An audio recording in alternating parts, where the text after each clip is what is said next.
Welcome back to Bari Life. Today we're making a simple but surprisingly delicious pasta that breaks all the rules. So we're calling it the no rules pasta. But more commonly it's referred to as Spaghetti Assassina, or assassin spaghetti, or killer spaghetti. So let's get started. To make the spaghetti, we're going to start with a simple homemade pasta sauce. Here we have a 28-ounce can of San Marzano tomatoes that we're going to smash down. We're not going to completely puree these tomatoes because the leftover larger pieces add a nice textural component to the final product. You can use the back of the spoon like this to break them down, or go in with a potato smasher. What did one tomato say to the other during a race? Catch up! This is what we're looking for. It's saucy but still has chunks of tomatoes that we can bite into. Now we'll cook the sauce. To a saucepan, we'll add a couple of tablespoons of EVU, or extra virgin olive oil, along with 1 tablespoon of minced garlic and a teaspoon of red chili flakes. Then turn on the heat. You always want to add the garlic to cold oil so it heats up with the oil and doesn't burn. Once the oil is hot, we'll add in our crushed tomatoes and stir to combine. The oil may seem like a lot, but that's only because we haven't stirred it in yet. Now we'll add some salt and black pepper to taste. Next we'll add some fresh basil leaves to brighten up the sauce with a bit of aromatics. Also, depending on your tomatoes, you may want to add a little bit of sugar. It helps to cut the acidity and round out the flavor. You can also use a pinch of baking soda if you want to avoid the sugar.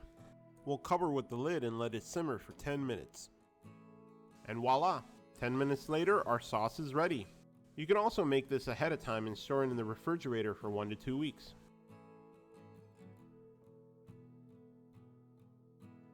Now we can make the pasta. Unlike other pasta dishes, we're not going to boil the pasta. We'll cook it directly in the pan.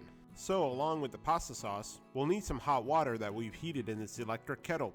Super handy. Now, in a wide pan over medium-low heat, we'll add a couple of tablespoons of olive oil, along with some minced garlic and red chili flakes. If you think we're using a lot of chili flakes, well, you're not wrong. They don't call it the killer pasta for nothing. Once the oil is hot, we'll add in half a pound of spaghetti. Then we'll gently stir to coat the spaghetti with the oil and allow it to cook a little, being careful to avoid breaking the spaghetti. This is a no rules pasta, but with one exception. We never break the spaghetti. Spaghetti is meant to be twirled around with a fork. If we broke it, there would be no twirling. And then what's the point? We might as well eat penne. Once the color of the pasta changes, then we'll add in some hot water. We'll need to be as gentle as possible because the pasta is still brittle. Once it loosens a little, we can stir more freely. And then we'll add a cup of our pasta sauce. We'll allow the pasta to cook and the water and sauce mixture to reduce. Since the pasta is cooking in the pan, the starch that's released actually helps to thicken the sauce and allow the pasta sauce to stick to the pasta. Then we'll add some more water and more pasta sauce.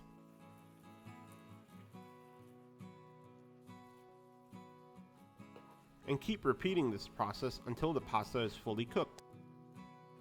Spaghetti Assassina's name and origins are shrouded in mystery, and a popular legend attributes it to an interaction between a chef and a customer.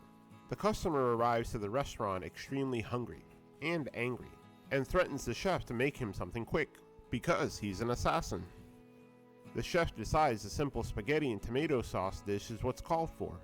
However, the chef ends up getting distracted midway and burns the pasta.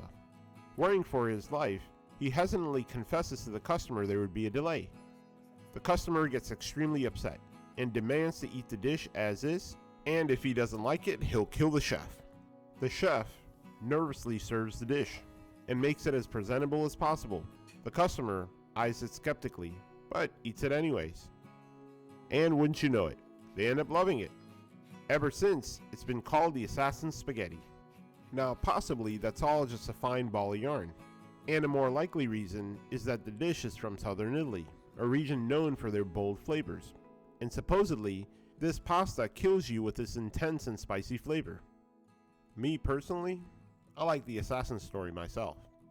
But to each their own. This is just beautiful right here. The sauce has thickened up and the pasta is nearly cooked. Now we patiently allow the water to evaporate and the sauce to adhere to the pasta for dear life. When the pasta is al dente, it should look something like this. There will be barely any sauce left, and it will begin sticking to the pan.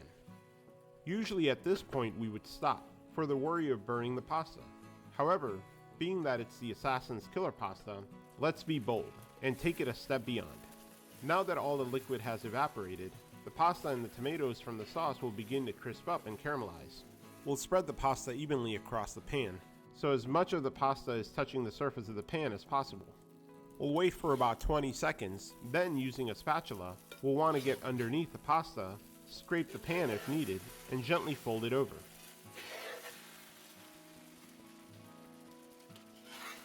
Then leave the pasta for another 15 to 20 seconds before turning. We'll keep repeating this process until as much of the pasta is as charred as possible, or to our heart's content. This is the magic of the dish right here. If you had a succulent sun-dried tomato before, you're familiar with its sweet and complex flavor profile.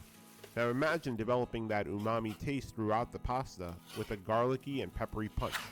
And then, combining that with the chewy texture of the slightly charred spaghetti, that's a killer dish.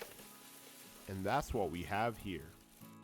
Then we'll turn off the heat and garnish with a few basil leaves. That's it, we're ready to serve. Since the pan was still hot, and the pasta has been sitting in the pan for a minute, we'll actually have to scrape the pasta to separate from the pan. As those grandmas used to say, if you're not scraping the pan, you're not doing it right, or something along those lines. We'll serve ourselves a generous portion, and try to stick the landing. There you have it, Spaghetti Assassina, a taste of Italy in the comfort of your own home. A truly fine dish that belongs in the pantheon of pantry classics, because it's more than the sum of its parts. Before we dig in, we'll top it off with the customary and borderline obligatory Parmigiano Reggiano, and a garnish of basil, which is technically our serving of vegetable for the day. My mouth is watering already. Here is me, imagining my superpower is twirling spaghetti, my catchphrase being, it's twirling time. Look at that vibrant color of the sauce that just soaks into the pasta and coats it. Hope you enjoyed this video. Be sure to like and subscribe for more great content. Thank you for watching. Enjoy!